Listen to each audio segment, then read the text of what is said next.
Përshëndetje të nderuar zonja dhe zotrinj. Jam këtu pranë jush për të ndarë me ju një histori shumë të dhimbshme. Një histori që në fakt nuk kam besuar se do të më mbërrinte në redaksin time. Janë fjalët e ndjera të një nëne e cila ka marrur një fëmijë për të arritur, por siç duket, gjërat nuk kanë shkuar në rrugën e duhur. Kam jetuar gjithë jetën me një boshllëk që nuk mbushej dot me asgjë. Vitet kalonin një nga një dhe unë mbetesha gjithmonë me të njëjtën dhimbje. Nuk kisha fëmijë. Shtëpia ime ishte e qetë, tepër e qetë, aq sa heshtja në atë shtëpi më vriste. Nuk kishte zë fëmije, nuk kishte lodra në përqoshe, nuk kishte se kush të më thëriste nën. Çdo ditë shikoja të tjerët me fëmijët e tyre dhe zemra ime më çahej. Por dhimbjen e mbaja brenda pa e treguar. Një ditë vllau im e pa se sa shumë unë vuaja. E kuptoi që kjo dhimbje po më merrte shpirtin ngadalë. E atëherë më tha se mund të ma jepte djalin e tij. Ta risja si djalin tim. Sepse unë nuk kisha fëmijë dhe ai kishte më shumë se një. Nuk mendova gjatë. Për mua ajo ishte një dhuratë nga Zoti. Një dritë pas një errësire të gjatë. Kur e mora atë fëmijë në krah për herë të parë, ndjeva se më në fund po bëhesha nën. Edhe pse nuk e kisha lindur në fakt. E rita me gjithë shpirtin tim, çdo gjë që unë kisha ja dhash atij. U rita bashkë me të, u lodha bashkë me të, qava e qesha bashkë me të. Kur ishte i smur, nuk flija netëve. Kur kishte frikë, e mbaja pranë gjoksit tim. Kur hidhte apat e parë, zemra ime më rihte fort nga gëzimi. Për mua ai nuk ishte djali huaj, ishte gjaku i zemrës ime. Shtëpia ime u mbush me jetë. Zëri i tij ishte gëzimi im i përditshëm. Çdo mëngjes zgjohesha vetëm për të. Çdo mbrëmje falenderoja Zotin që ma kishte sjellur në jetë. Edhe pse jo nga barku im. Nuk e ndaja nga vetja, nuk e ndaja nga dashuria ime. Të gjithë e dinin se ai ishte djali im, sepse unë kështu e ndjeja. Por kur fëmia u rit, filluan që të ndryshojnë gjërat. Fillimisht ngadalë, po thuajse pa u vënë re. Filluan fjalë të ftohta, vizita më të rralla, sjellje që mua më dhimbnin, por në fakt unë heshtja. Mendoja se ishte thjesht rritja, mosha, jeta. Nuk doja ta besoja se po më largohej. Derisa erdhi dita që ma morën djalin përsëri. Më thanë se ishte djali i tyre, se tani ishte rritur dhe duhej të kthehej. Në atë moment ndjeva si kur ma këputën zemrën në mes. Askush nuk më pyeti si do jetoja pa të. Askush nuk më pyeti çfarë në fakt do të bëhej me mua. Që kisha jetuar vetëm për atë fëmijë.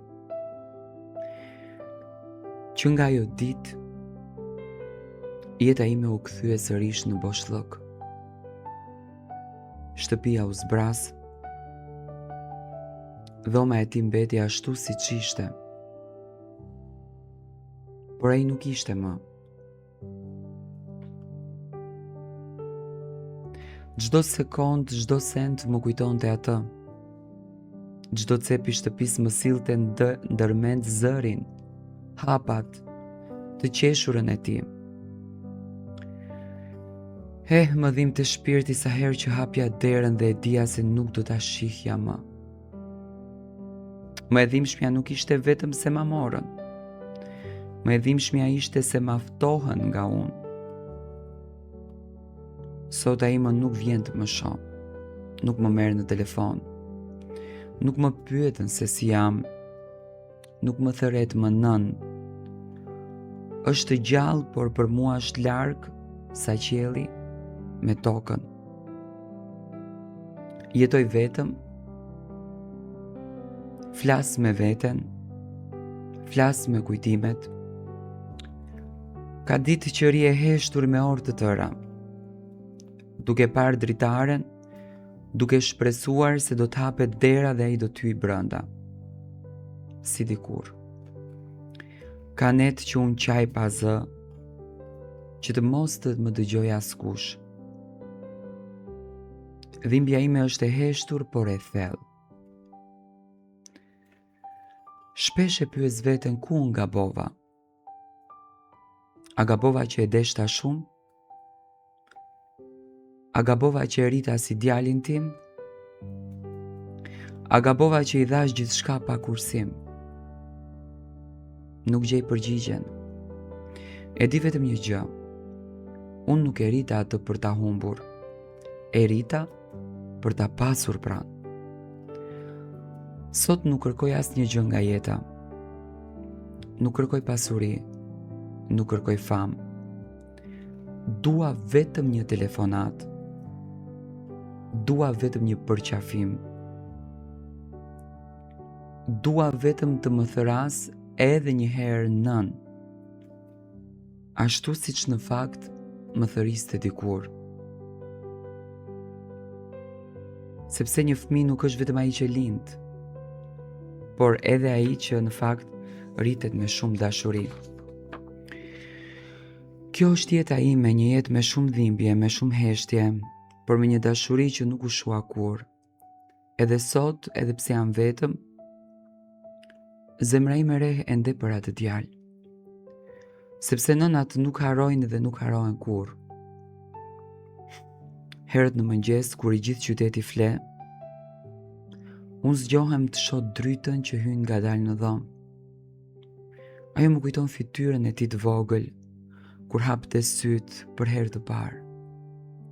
E mbaj mend çdo gest të tij, çdo fjalë, çdo buzëqeshje. Dhe sërish të ndjej boshllëkun që më mbush shpirtin. Sepse sot nuk ka asnjë zë që më thëret nën.